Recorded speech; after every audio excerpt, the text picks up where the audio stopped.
Over the last week and a half or so, having been overtaken by a dark urge or a malevolent spirit of some kind, I decided to get deep into Fallout 76, the only 3D Fallout game I never really played much of.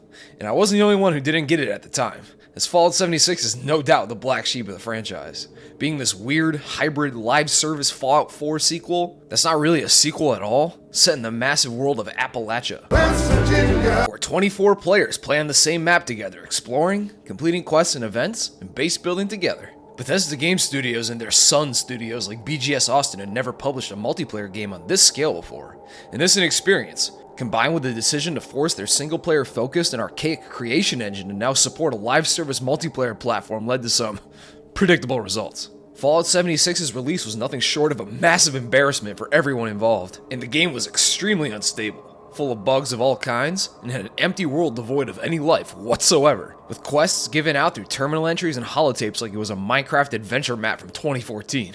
And that's not even mentioning the whole canvas bag pre-order debacle, when Bethesda just straight up lied about canvas material being used in these special edition bags, swapping it out for cheap nylon when no one was looking. And I believe they even ended up leaking a ton of player information through a data breach, as everyone who had complained on the Bethesda forums had their info recorded in Todd's death note. It was just a complete mess, and many expected Fallout 76 to just wither away and die after a little while, and it would just be forgotten as some poorly thought out experiment in making a multiplayer Fallout game for Bethesda. However, Fallout 76, against all the odds, didn't pass away, and rather stayed alive through a small, yet dedicated fanbase who would loyally log in to complete their dailies and events, and as the months rolled into years, the game received a steady stream of updates, seasonal events, and even major expansions, seeing NPCs return to Appalachia with the Wastelanders update, and even adding locations like the Pit, and now, Atlantic City through some expedition updates, and with the Fallout TV show's success shooting the series back into the limelight. Fallout 76 has been hitting its highest player peaks yet, with over 1 million people logging into 76 in a single day not too long ago. And one of those sheeple was me. But with Fallout trending big off the success of the TV show, and Fallout 76 having 6 years of updates to work with, damn, it's already been 6 years? Holy fuck, it's so over. I thought there was no better time than right here, right now, to give this game another try, and to really see what's going on in Appalachia, and if it's even worth experiencing. And after around 50 hours of playing, my results were pretty interesting. So today, I'd like to take a look at 76, and to see if all those years and updates have made it a worthwhile experience yet. And for this review, I'll present it in a BGS format for those rascals over at Bethesda Game Studios, starting with the bad, the good, and the serviceable, servicey, live service stuff, yeah. Starting with the bad. Bad number 1, instability and bugs. I'll be going then.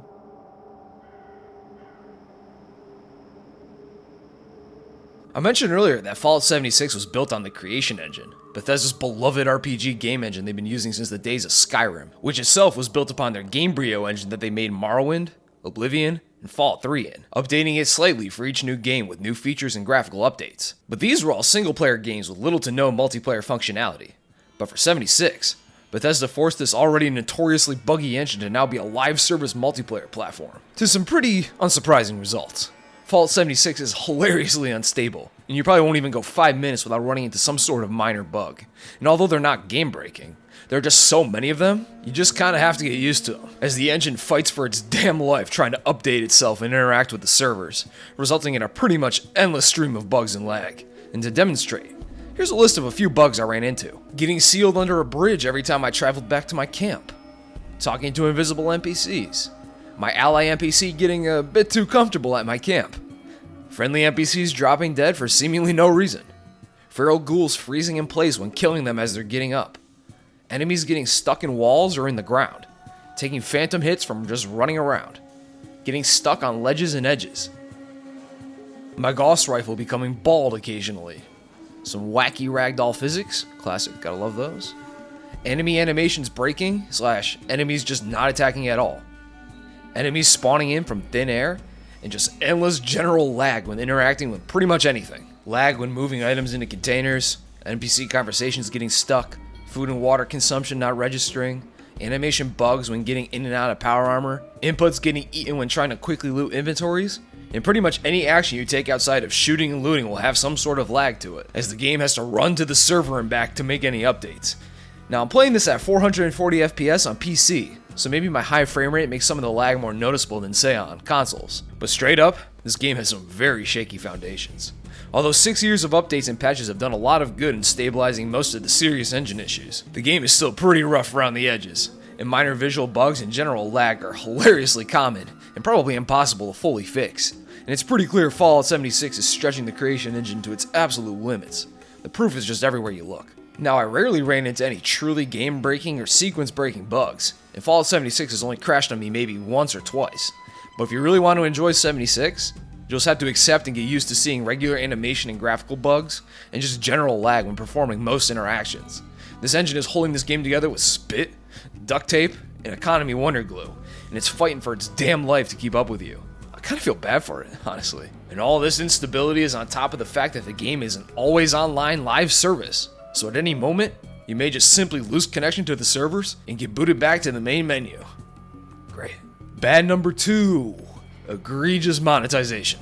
Fallout 76, as a live service game, is naturally designed to be stuffed to the tits with microtransactions in the form of the Atomic Shop, a premium currency-based shop where you can buy cosmetics, furniture, profile swag, and gameplay bonuses like repair kits and scrap kits on top of some other literal worthless garbage. You can purchase items by inserting some cash into Todd's mouth, but you can also gain items by completing gameplay challenges, which is at least nice to have. Encouraging gameplay to get premium currency is always welcome, and it helps make you seem less cartoonishly greedy. On top of the Atomic Shop, Fallout 76 also offers a subscription called Fallout First, which gives you premium benefits like unlimited junk storage, as by default, your stash capacity maxes out at 1,200 pounds. You also get the ability to create and host custom private worlds, which is probably where most of Fallout First's worth comes from. You get extra rewards in the Score Battle Pass. Yeah, you bet your sweet ass this game has seasonal passes, along with some other goodies. And in order to fully understand this game, I decided to purchase a month of Fallout First to see how beneficial it is to the game, and to see how pay-to-winny Fallout 76 truly is. Buying it gave me access to some sweet clothes like Cooper's Ghoul outfit from the show, and of course the sexy as fuck NCR Veteran Ranger armor, which looks sweet, but I don't know. At the same time, it doesn't hit the same as the model from New Vegas. This version just seems a bit flat. Having the unlimited junk stash was pretty sweet. Being able to throw in all my junk and never having to worry about managing my stash was very nice. Very swag. And saved me some tedious stash management spam clicking through that laggy storage transfer menu. But it's also not a massive game changer. Having private worlds is nice, but I don't have any friends who play Fallout 76. It's kind of like asking your friends to get into competitive croquet, so nobody's coming to visit. And on top of these boons, you also get a placeable tent that you can fast travel to for free. And each month you get around 1,600 atoms to spend in the shop. A nice little monthly welfare check from Todd. All these Fallout First benefits are nice to have, but thankfully, it's not at all required to enjoy and succeed in this game. And it's mostly to bolster the experiences of the people who are already deep into Fallout 76, who play it daily or near daily, and enjoy the cosmetic and camp building sides of the game with more access to costumes, skins, and exclusive buildable objects. As by default, most non-dogshit camp items are locked behind plans and Atomic Shop purchases, which I don't care too much about, so I may have wasted $13 for this video. Which, by the way, is a bit ridiculous. $10 will be plenty for what you get in this package, but that's how it is on this bastard of an earth. But thankfully, most of the extra monetization is not required, nor is the game pay to win. More like, pay for status and a minor feeling of superiority. But still, pages and pages of junk microtransactions and the in-your-face integration of the Atomic Shop in Fallout First is just overall not a good look.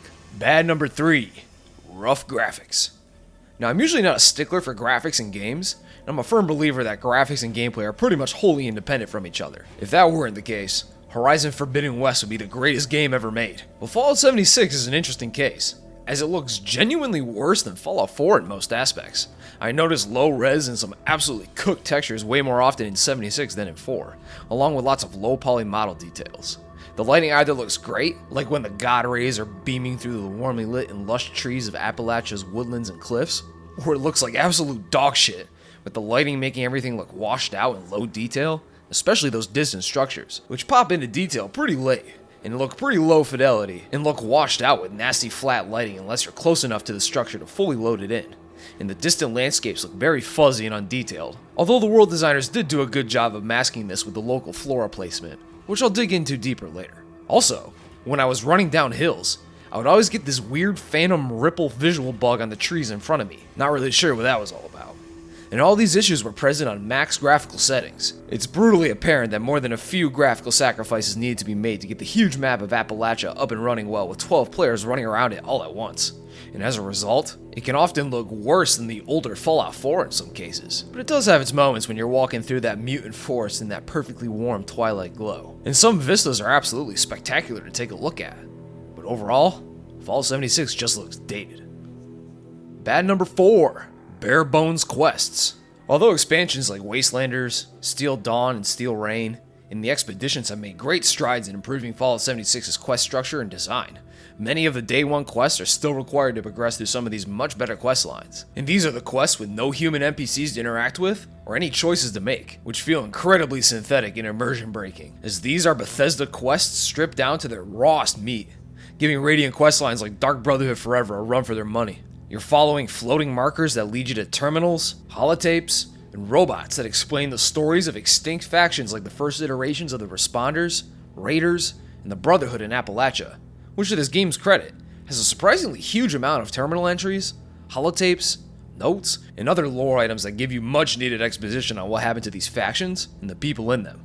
But long story short, they all got exterminated by the hordes of the zombie-like Scorched and their massive disease-farting Scorch Beast masters, as the big farts the Scorch Beast let off are actually a deadly virus that sears your skin off and assimilates your mind into the Scorched hive mind, creating a zombie army that threatens the very existence of humanity in Appalachia. Now, this isn't a bad setup for the game's story. An extinction-level mutant threat is a tried-and-true Fallout plot, and their ability to raise a zombie army is an interesting premise. Giant mutant bats with White Walker tier zombie control powers is pretty nuts, but I found it really hard to care about these tragic stories and to take the time to read all the logs and notes, since everyone involved is either long dead or morphed into one of the crunchy beef jerky skinned Scorched enemies that infest Appalachia like ants. So what's the point? Everyone from the Responders, to the Brotherhood, to even the Enclave are all completely toast, either killed by Scorched hordes or destroyed from internal conflict, which as a result, makes these quests feel like two late chores that don't matter much at all, as you are brutally aware of the fact that everyone else has done this exact same grunt work as you 1,000 times over. Seriously, doing these checklist-style quests for Rose the Raider Mr. Handybot when she makes you fuck around syringing Yaoguais, and making you use exploding bait to attack the local wildlife, all the while she's calling you up to yap your ear off with her quirky, edgy Raider dialogue about killing and stealing shit feels like pulling teeth. I can feel myself turning into a charred feral ghoul just listening to it. Also, I have no idea why this game is dead set on you sitting your ass down and making you take an exam when you get to joining each non-expansion faction. It's a waste of time to take a pop quiz on a long-destroyed faction that's only member is you and the other vagrant players just faffing about. What are we doing here, fellas? Wastelanders tries to remedy this lifelessness by throwing some NPCs in these abandoned faction areas so it doesn't feel completely dead, and pointless, and sad. But some of these characters just kind of end up hurting the experience, as their existences in these places are just so goofy. They break your immersion even further, like this soldier kid we meet at Camp McClintock when we have to join the military. He wants to join the US Army and fight the communists like his male family members before him, seemingly oblivious to the fact that the army hasn't existed for about 20-some years. And no Wastelander who isn't suffering from extreme psychosis would even care about communists or the United States military over their own general survival. There's giant mutated bats flying all around, turning and assimilating people into a meat zombie hive mind army. And this guy is here trying to take army fitness tests like he's bored on his day off. It's just really silly, and it lacks the nuance that makes Fallout humor so unique. But it's also not all bad. I will say the extremely tedious and drawn out quest to get your military ID at the DMV was pretty funny, because it kept going on and on with the distractions and bureaucratic bullshit from the Mr. Handy clerks. You gotta take a number, wait, talk to the clerk needs more documents, so you go get them, learn that the other Mr. Handy is the one that actually handles the IDs, so get a number, wait again, and so on and on. It's pretty cheeky. Besides moments like these bare bones quests just put a damper on the overall experience, and I recommend just plowing through these quests as quick as possible to get to the better shit, as all these factions are already dead, buried, and replaced. And that's pretty much all the explicitly bad shit there is in 76.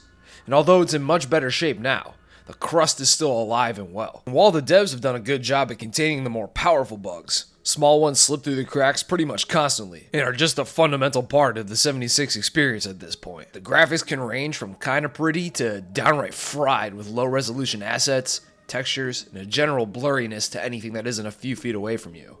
And most of the game's quests leave much to be desired, feeling more like old Minecraft adventure maps where you read signs for dialogue and lore, and talk to literal bots that stand in for actual NPCs. And all these pre-expansion story quests are unquestionably the weakest in the game, and are just a total damper on the overall experience.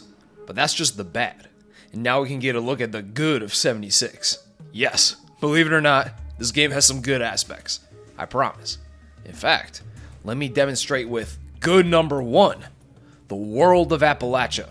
Fallout 76 is notably Bethesda's largest map ever made, being some 2 to 3 times larger than Fallout 4's map, and it contains 6 distinct areas: the forest, the ash heap, the cranberry bog, the savage divide, the mire, and the toxic valley. And all these places have truly distinct and unique designs and auras to them. Anything from surprisingly lush forests, to the dark swamps of the mire, to the imposing and filthy ash heap mining areas, to the scorch beast infested red flats of the cranberry bog. It's all some pretty great stuff, full of interesting locations to pilfer and explore, and it's helped greatly by its huge hand-drawn map that does a great job of teasing areas to explore and giving you a general feel for each area at a glance. And I would be like, what's up with that huge temple looking thing? I gotta go see what that's all about, right? The world and environment designers were cooking pretty good when crafting the world of post-apocalyptic West Virginia, which turns out to be a pretty killer location. I think Appalachia easily beats the shit out of the Commonwealth of 4 in almost all aspects. It's just bigger, more vertical, and about 5 times more visually interesting. The only thing it's missing is a huge frame rate destroying urban area to explore like Boston or DC. But there's a decent amount of ruined cities to explore like Charleston, Morgantown, Point Pleasant, and Watauga that make up for it pretty well. Point Pleasant fully leaning into the Mothman mythos angle, and Watauga being this really cool city of the future styled place with pure retro-futuristic buildings full of killer robots. And with Wastelanders, NPC settlements like Foundation and the Crater have been added for even more shit to see and do. And I found the map very compelling just to go out and explore through. And when an undiscovered location icon showed up on my compass, 9 times out of 10 I ran over to go check out what it was and to loot whatever it may have, as I was scavenging for trash more than ever in 76 than I did at 4. You can burn tons of time just exploring the map, discovering its locations, looting for glue and garbage, reading the huge amount of lore notes and tapes to get the stories of each place, and oftentimes running into quests to further investigate some locations, which leads into even more shit to do. And it's actually pretty great stuff, and easily beats 4's exploration in my opinion, even if 4's is more compact and time efficient overall. Fallout 76 also takes place only 25-ish years after the bombs fell in 2277, taking place around 2105. So all the game's locations still being fairly intact, and still stocked up with helpful junk makes much more sense than in 4, which takes place 210 years after the bombs fell, and still had very little civilization and seemingly plenty of untouched buildings to loot after 2 centuries of chaos and decay. This earlier setting in the timeline works much better for what Bethesda wants to do with Fallout, and your immersion isn't as broken when the Wasteland Trash Fairy comes by to restock all the junk in the game world's shelves and containers. In this game world, good shittedness also extends to the creatures you encounter, as Fallout 76 finally decides to draw from local fauna and legends to create the mutant monsters we mag dump into, instead of just copying monsters from the previous games with little rhyme or reason, like how we were fighting rad scorpions from the Mojave Desert in Washington DC and Boston. You still have your standard fare of green booger super mutants, feral ghouls, death claws, but now there are more appropriate mutant animals you'd expect to see in Appalachia, like 3-headed mutant possums, rats, ticks, wolves, giant honeybees, crickets, rad stags, and rad toads to name a few. And in fact, I think pretty much every 3D Fallout enemy type can be found in Appalachia, from the rad scorpions to the giant shrimp fog crawlers of Far Harbor. But the best of these new mutants are the cryptids, as the devs decide to fully lean into the large array of cryptid and monster myths of rural West Virginia. And you can run into fleshy snallygasters, Mothman himself, the hulking Grafton monster, goddamn Wendigos both normal and colossal, Megasloths, the Sheep Squatch, the werewolf-looking Blue Devil, the Scorch Beasts, naturally, the mutated Mole Men Miners, and even the fucking Flatwoods Monster, which is a warped-looking hovering alien guy. And it's so damn cool and perfect for the setting, really adding a sense of mystery and danger when out exploring the wilderness of Appalachia. Also, rare mutants and cryptids drop rare materials, incentivizing you to kill them even more. And all these designs look pretty sweet, as they all have their own unique takes on each cryptid, with the Mothman looking like these bug-owl hybrids instead of a winged Sasquatch-type monster, and the Wendigos looking like extremely deformed ghouls with long limbs, pot bellies, and enlarged hand claws, and the Snallygaster is a flesh abomination thing rather than some chimera bird thing. and it looks awesome. It took them about 9 years or so, but they finally started making some proper East Coast mutants, and it's so amazingly fire to see. But overall, Appalachia itself is one of 76's best aspects to me, and I found myself caught up in a fun loop of running to explore new places, looting them for high value trash with springs and aluminum, and repeating after stashing my trash away in my shotgun camp where I sleep on the ground. And if nothing else, you can probably get some enjoyment out of just exploring the map and seeing what's out there to find, all the while bumping that Appalachia radio, which has got some certified bangers like these pretty fantastic covers of Take Me Home Country Roads and Ring of Fire, and some genuine classics like Mr. Sandman, and even Wouldn't It Be Nice by the Beach Boys. And it's pretty wild to hear a Beach Boys song in an official Fallout game. Now don't get me wrong, it's a great song, certified hood classic, but I feel like it's a bit out of place for Fallout. It's kind of like hearing the Beatles in a Fallout game or something. We're getting a bit too modern here.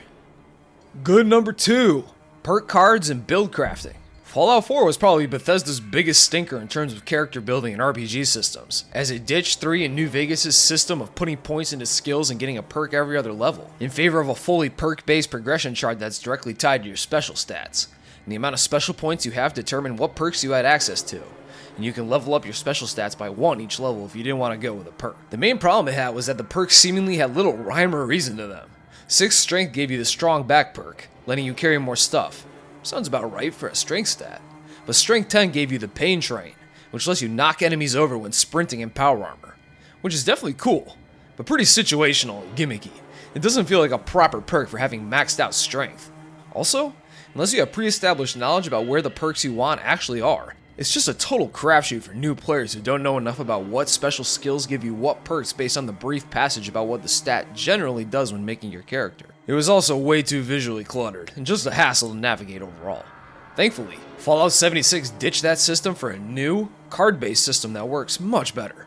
You still have your 7 classic special stats, but your special now determines your perk card allowance, and there are several perks for each stat that can range in ranks of 1 to 3, or 1 to 5, and you can rank them up by obtaining a copy of the card in question and combining them.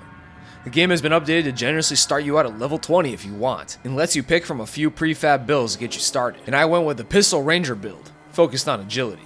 And I recommend all new players take this boost, otherwise you'll be wasting time grinding out early levels doing those desolate dead faction quests. Anyway, each level you get to pick 1 new card, and every 5th level, you get a pack of cards, with 3 normal cards and 1 random legendary card. It's a nice plus, but don't bank on the packs. They probably won't have what you want. That RNG ain't your friend. You can swap in your cards in and out at any time, and there's a great degree of freedom in how you want to build your character. And being able to swap in perks at any time highly incentivizes having a semi-fluid build. And it also incentivizes you to just experiment with the perks through playing the game normally. And thankfully, you can only get cards by leveling up, so there's no pay-to-win option of just buying all the perks you want, which also comes with the bonus of incentivizing the player to keep on playing, as the only way to gain access to different builds, short of making a whole new character, is to get those levels up. But having multiple builds doesn't come into play until you hit level 50 and beyond, as until you hit level 50 and unlock the usage of the punch card structure that you can build at your camp, you'll be pretty much locked into your build, and you'll mainly be focused on increasing your damage output for your weapon type of choice, and building around that. But once you hit that sweet level 50, you can clock in at the punch card to create an all new build, where you can set your special to whatever you want, and fill it out with the cards you have. And it's so gas. Having this much build crafting freedom is so amazingly fire, and a bit out of character for Bethesda, and it's already better than 4's system. Like I mentioned, the keystone of your build will be what your preferred damage type is, whether that be semi-auto or automatic pistols, semi-auto or automatic rifles, melee, heavy weapons, or whatever. Killing shit is the most common thing you do here, so being able to kill efficiently is priority number 1. And these weapon types usually have 3 tiers of card: normal, expert, and master, which all can be ranked up to rank 3, for a combined total of 60% extra damage for your weapon type. And once you got that sorted out, you fill out the rest of the build to match your playstyle. I play pretty much wholly solo, so I take Lone Wanderer, get perks like Scrounger and Pharma to consistently find stims and ammo when exploring or questing, Scrounger being an incredibly powerful perk. If you have a low capacity magazine gun like the Gauss rifle or a revolver, you'll find ammo on bodies and containers literally everywhere. And I literally couldn't shoot these bullets faster than I could pick them up. And I think I have like over 4,000 rounds of 44 from just looting corpses. And you'll also want to invest in intelligence skills like gunsmith, first aid, and fixer good to keep weapons and armor in good condition for longer. Otherwise, you have to take frequent trips back to the camp to make repairs. Yeah, that's right. CND is back, baby. You need more scrap than ever to fix your shitty guns. So I grabbed some strength perks to mitigate item weight, so I can carry more junk and get more resources at a time. The system is still pretty simple overall, and the perk cards give you that classic Bethesda percentage increase.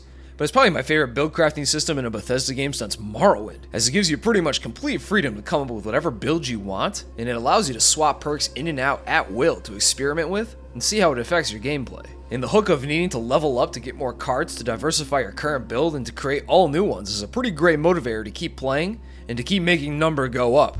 It's simple and effective. And despite some cheesiness to the system, as if you have all 3 lockpick and hacking perks, you can just hot swap them in to bust open any strong lock you come across. It's still a surprisingly powerful mogging by Fallout 76. Death to the perk chart. Good number 3. New quests and choices. Like I mentioned earlier, Fallout 76 over the years has seen NPCs resurrected in Appalachia, and several new story quest lines have been added alongside these NPCs. Like the Wastelanders update adding 2 new quest lines that involve finding a treasure belonging to someone named Crane, and actually meeting the Overseer of Vault 76. Damn.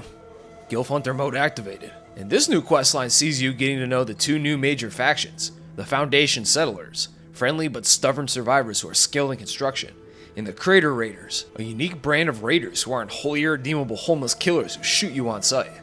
Now this has got to be a Bethesda first. Now it's nothing deep, and nowhere close to being on the same level as factions like the NCR or the Legion. But it's nice to see a Bethesda game with a group of raiders who aren't wholly nameless hostile thugs who exist to get shot in the head. And to have a group of settlers with goals and distinct skills beyond just being gritty, hard-working daughter daters thugging it out in isolated shotgun shacks. And through the main quest of Wastelanders, you even end up choosing which group to side with to raid the gold-filled Vault 79. Yup, that's right. Like any good Fallout game, these quests have player choice and skill checks that actually change how the quests play out. Praise the Lord. Skill checks are done through your special stats, as you do not have any specific skills like small guns, speech, explosives, yada yada, like you did in Fallout 3 in New Vegas. And since the player character has been thankfully silenced again, you now have much more dialogue options to roleplay with, alongside the skill checks. Just one example, when you and the Gilferseer head to the Nuka-Cola plant to create a drinkable version of the Scorched Plague vaccine, you reach a point where you have to use some lab equipment. You can fix it if you have the proper intelligence or perception skills, but if not, you have to make the Overseer do it while you fight off waves of feral ghouls that spawn right in the crack between your ass cheeks. Now these checks are usually small in scale and don't really matter too much, but it goes a long way in making your build feel much more meaningful than 4 ever managed to do. And it's a step in the right direction. Well, a step back in the right direction, after Fallout 4 turned around and ran back to the starting line after New Vegas. And this goes for the Brotherhood of Steel quest line as well, as that quest constantly makes you choose between siding with Paladin Romani's more liberal and helpful Brotherhood ideals, or Knight Shin's more hardline and traditional Brotherhood stances. Now it sure as shit ain't winning any writing awards. Romani here is so nice and accepting, she's letting this Knight underling insult and undermine her in almost every opportunity, and the plot is pretty predictable. But this questline felt much more structured, interesting, and actually player build and choice driven than pretty much anything in 4. Every quest in this somewhat long questline tries to give you choices to make and checks to pass, and it even caps off with a boss fight against a colossal super mutant, and having to make a choice to punish the scientists who have created the recent wave of super mutants with summary execution, or pull an Operation Paperclip and recruit them to instead work for the Brotherhood. But FEV chicanery and testing literally never goes well in Fallout. So, sorry docs.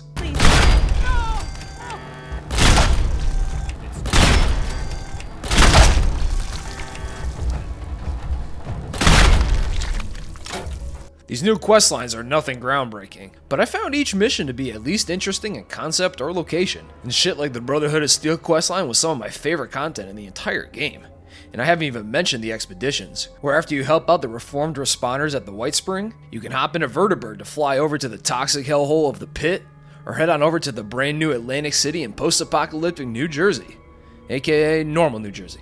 Expeditions are a relatively newer addition to 76, and they're essentially heavily combat-focused quests where you complete a series of tasks for your contact in the area, who speaks to you via this fuck-ugly minimalist UI, and barks orders at you while you slaughter the local opposition by the dozens, and then you fight an absolute Abrams of a boss at the end of the expedition, and then fly back home to Appalachia with a war chest of random legendary weapons and rewards. It's very cool to take a trip back to the Pit from Fallout 3, and to check out the all-new Atlantic City, fighting classic and new mutants like the Trogs and the Overgrown, but the locations you visit are unfortunately quite restrictive and basic, as they're mostly just backdrops to do tasks and shooting arenas in, rather than being proper expansion areas that you'd get in a typical Fallout DLC. And the stories here are woefully undercooked. The Pit's story focuses on a conflict between the industrial good guys survivors called the Union and a well-armed evil raider group called the Fanatics. And all you really know is that the Fanatics are some real bad dudes, and we need to kill them with guns. They have some sort of mysterious leader who may or may not be named Corn Pop that they have a fanatical devotion to, but we don't see him or learn any more about this faction, at least as of now. And the story is mostly just helping the Union destroy fanatic fighters and equipment. Simple stuff, really. Atlantic City fares a bit better, having deeper and more detailed lore about Atlantic City's uneasy alliance between the settler-run municipal government and the mob itself, as the Munies, as they're called, tend to the city, fighting off raiders and monsters, acting as police, and generally maintaining the place, while the mob provides drugs and entertainment with shows and casinos to draw survivors to Atlantic City to generate lots of cash for the place. And it even has a story quest line for it, dealing with the Russo family who moved to Appalachia from Jersey, and revolves around trying to save their daughter Abby from a nasty blood lean addiction. And it has a non-zero amount of player choice, and you get to know the whole Russo family, and it ends with a cool fight against the Jersey Devil himself. But the plot, although nice with its themes of family and forgiveness that certainly has its moments, isn't anything special, and is fairly rushed and, again, pretty predictable. Expeditions are great for getting lots of XP, ammo, and stims, as many enemies and expeditions are just walking loot boxes, dropping useful loot like your currently equipped ammo type, caps, and medicine. But it's also brutally straightforward. Kill everyone walking, interact with whatever the markers tell you to, do any side objectives you can, kill the boss, extract, get paid, and repeat. I like that it's a breakup from the base game with the cool new locations to look at and appreciate, but I wish it was more of a whole new area, rather than being more of a themed shooting gallery and enclosure for basic quests. But they're still better to have than not, no question. They have their purposes. Finally, there's even companions. Well, 2 of them at least.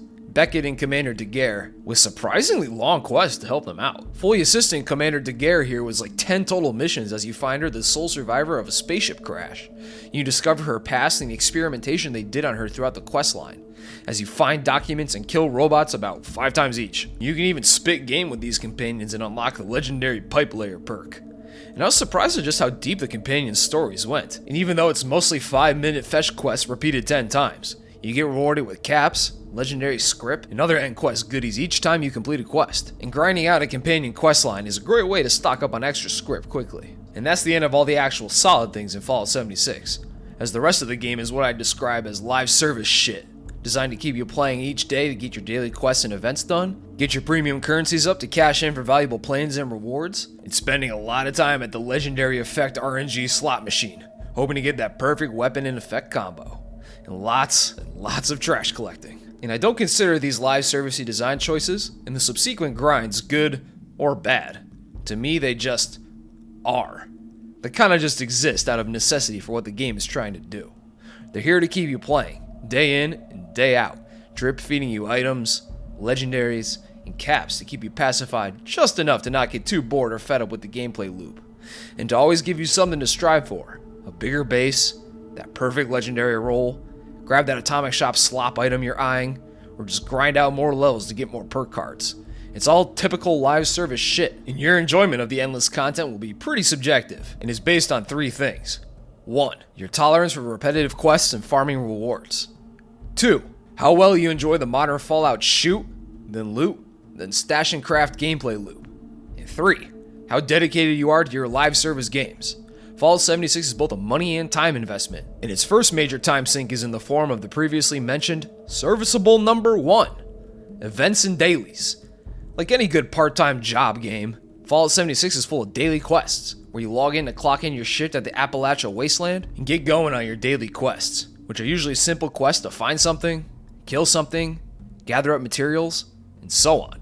And they're nothing special and par for the course in these types of games. Completing daily quests in 76 gives you a sort of loot box of random awards, random legendary items, and caps, and they're a great way to get your hands on plans and rare healing items like your stimmies and your super stimmies.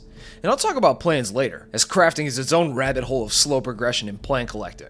But for now, if you're in need of some cash or medicine, consider grinding a few dailies out. It's much better than the damn king's ransom they charge for stim packs if you straight up buy them. But also, It's okay if you aren't super stocked up with stims, as dying in Fallout 76 is really no sweat.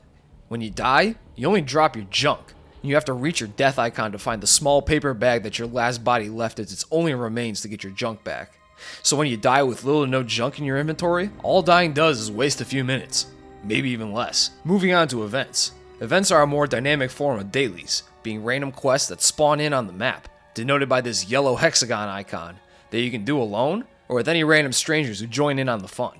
They're very simple, just having you kill a horde of enemies, defend something from waves of enemies, escort something while fending off a horde of enemies, kill a horde of enemies to notice a pattern. Anyway, events are mostly just another way to get that sweet post-quest reward care package and some extra caps. And you'll be needing those caps, as when fast traveling to any location that isn't the HQ of a faction, your own camp, or a workshop you own, you'll be charged caps to make the move. Anywhere from only a few caps to over 50 depending on how far the distance is. And this is a design choice that confuses me. I suppose the devs don't want us to use fast travel as much as you would in a single player game like Skyrim or Fallout 4, and added this travel tax as a form of deterrence? But I'm not really sure, because at the same time I just fast traveled to and fro as I pleased, and I really wasn't looking to waste time retreading my steps to reach a location I'd already discovered. Nor did I want to sit through another loading screen to first travel to a free location before traveling to my actual destination. So this fee to travel effectively turned into gas for the car that is my character, and it reminds me of that TikTok with the soul-piercing gaze guy. I never check gas prices. What am I gonna do? Not get gas? And I probably have spent thousands of caps just teleporting all over the place.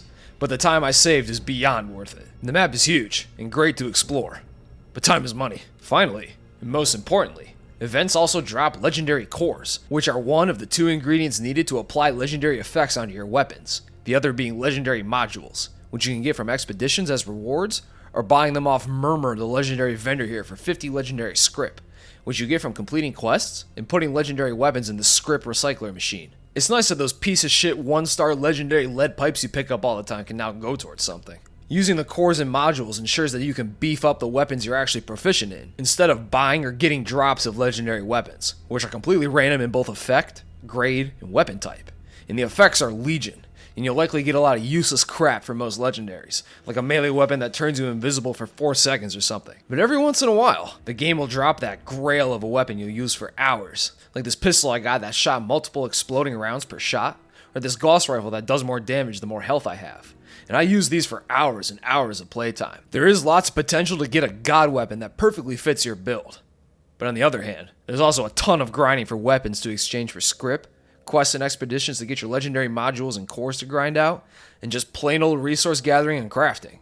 But if you enjoy these slow burn progression live service style games, it can be a pretty satisfying experience to finally get that weapon of choice. But if you don't find that grind satisfying, it'll be a confusing and overlong grind just to keep up with the game that's constantly leveling up alongside you. And from there, that's pretty much the loop of Fallout 76, with some seasonal events to spruce things up, like the current Invaders from Beyond event every hour where you gotta take down some juiced up aliens, and they absolutely fried me the first time I ran into them.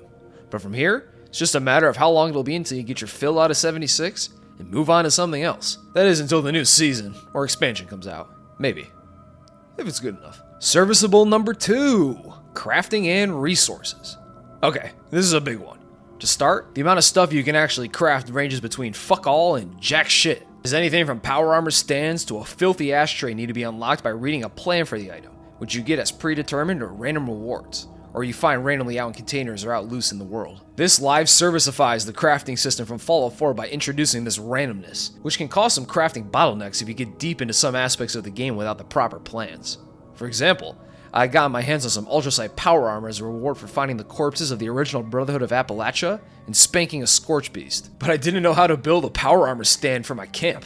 I didn't have the plans, so I had to shell out like 1,000 caps for the plan at the White Spring Mall, as I simply couldn't find a plan. And the only quest that guarantees a power armor stand forces you to build a full set of excavator power armor, so I got screwed either way. Now, good thing for me, I'm not super invested in camp building and really flexing my pad out in the world, so being locked out of 99% of buildable options by default wasn't too big of a deal for me. But for people who do enjoy the base building, you either need to sink some serious time gathering up hundreds of plants, or maybe, I don't know, just throw a few bucks at the screen, pay for an atomic shop building you want. It's so easy. Just get the wallet out, buy those atoms. Do it. So unless you're a long-time player, Don't expect to do any significant base building in your first few dozen hours of playtime without pulling the wallet out. But at least the building options here are more robust than in 4. There's way more shit to build. You can actually craft ammo now. And there are also claimable workshop locations that you can occupy to generate passive resources like metals, ammo, and most importantly, fusion cores. Whenever you need fusion cores, don't waste your time scouring generators for them like in 4. They're pretty rare to find out in the open. Just claim a power plant workshop, and you'll likely have to do a boring and drawn out event to fix up the power plant, where you use the power of Crazy Diamond to fix burst pipes and exploded consoles with just a gentle touch. And doing this event will power up a fusion core generator, which shits out fully charged fusion cores every 7 minutes, and you can passively generate a solid stock of these things without even doing that much. You'll just have to occasionally defend it from a horde of mutants or monsters that come to destroy your workshop. Other players can also fight you for ownership of the workshop if they choose, but I never once had any other player try to fuck with any of my claimed workshops, so this really isn't an issue to worry about. But back to crafting. This restriction on crafting also goes for weapon crafting and modifications, as you also need plans or perks like Gunsmith to build weapons. You also need to pick up and scrap weapons to unlock random mods, or find them out in the world, which is rare. So if you want to get your hands on as many mods as possible, you have to pick up and break down most of the weapons you find. And even then, it may take a while until you roll the mod you actually want to unlock. And I wasn't really looking to max out my carry weight with short hunting rifles and automatic pipe pistols, which caused me to rarely ever mod my weapons, as I simply did not have any worthwhile mods unlocked, making one of Fallout 4's coolest aspects of being able to trick the shit out of your guns almost a non-factor for me, as you won't be able to make weapons and mods without many hours invested into unlocking mods and gathering up the wide range of resources needed. I've got like 60 hours in this game, and I'm just now modding my items out. Weapons also need to be maintained, as they reintroduced weapon condition, and repairing weapons is done at the weapons workbench, and requires some decent materials like aluminum and springs to fix. And this really prompted me to be a junk hoarder, and to gather up as many alarm clocks and typewriters as I could find. As trying to repair your best gun, only to find that you're missing 2 springs feels like buckshot to the chest. But I actually quite liked the reintroduction of weapon condition, as it forced me to interact further with the world by picking up more shit, and it even compelled me to explore new places to find even more shit and valuable trash, keeping me properly motivated. Moving on to power armor. If you're a fan of power armor, Fallout 76 is your new best friend, having the most sets of power armor available out of any Fallout game. You got your classic T45s, T51s, T60s, and the XO1 sets, but it also adds all new sets like the Ultrasight armor, the Excavator power armor, oh, it looks like a duck, the Hellcat power armor that looks like fucking 40k Space Marine armor, the bulky T65 power armor, Union power armor, and a ton of exclusive skins and paints for all the armor sets that you can buy or unlock in the battle passes. It's fun to see all these new designs for the power armors, but it also feels a bit much. I feel like we're kind of flanderizing the power armor sets here at this point, with all the silly and edgy skins and paint jobs. I don't think the original Fallout designers were thinking about evil glowing green skull armor. But hey, it's just cosmetics that can be mostly ignored, and I'm not going to hate on you for liking it. It's a bit much for me, but then again, I don't like to look at the atomic shop any longer than I have to. It just gives me the ick. The armors work about the exact same as they did in 4. Needing fusion cores to operate, you hop in and out of them, and you can maintain and upgrade them with your junk resources. The only major differences are that the armor is now attached to an itemized power armor frame that you put in your inventory and place in the world. So when you want to suit up, pull that armor out of your back pocket, place it, and hop in. And when you're done, hop out, press space to collect it, and shove it all right back in your pocket. How the fuck did I do that? The other major change is that VATS absolutely sucks your fusion cores dry, and you can burn through a core in mere minutes just from using it. And I have no idea why this is. Maybe it's a way to balance power armored characters by making them less accurate and compelling them to use less VATS-centered weapons like miniguns and flamers? I'm not really sure, but I got a big surprise the first time using armor and seeing that all my fusion cores had burned out in under 10 minutes just because I was using VATS as I normally would. Speaking of VATS, it works fine. It's essentially just a temporary aimbot now and works in real time, and you even need a dedicated perk card to be able to target specific limbs. But having time not stopped isn't as big of a shakeup to the gameplay as you'd think it'd be, and I found it to work A-okay, just like the rest of the shooting in the game. It's got that Fallout 4, I'm pretty sure I should have hit that shot, aiming down to a T. But it's also a bit of a bold move to make an entire live service looter shooter based off of the spectacularly okay gunplay mechanics of Fallout 4 in a market with Destiny 2s. But weirder choices have been made, I guess. Also, you may have noticed the hunger and food meters above your health bar, as 76 has some light survival elements like needing to consistently eat and drink to keep your bars full, And you can collect mutant meat parts and other food items to cook for some delicious Deathclaw meat burgers or some scrumptious blowfly chunk soup. So why haven't I mentioned it yet? Well, that's because the survival elements are a total joke, and being hungry or thirsty won't kill you or affect you at all as of Steel Rain, as it no longer even debuffs you, just buffs you for being well fed, and the game absolutely showers you with purified water as quest rewards, so thirst was a pure non-issue for me. And as for food, I just ate any pre-war food items I came across, filling up with hearty meals of 25-year-old canned dog food and eggs, without ever having to worry about getting sick, which you can do in this game. You can pick up diseases by getting hit by diseased enemies or eating bad meat, and it gives you these ridiculous made-up diseases like snot ear, radworms, or the awful jelly fingers that give you some debuffs that you can instantly cure by popping some Advil or disease cures, but if you have no cures, you just gotta thug that shit out and wait for the disease to go away on its own.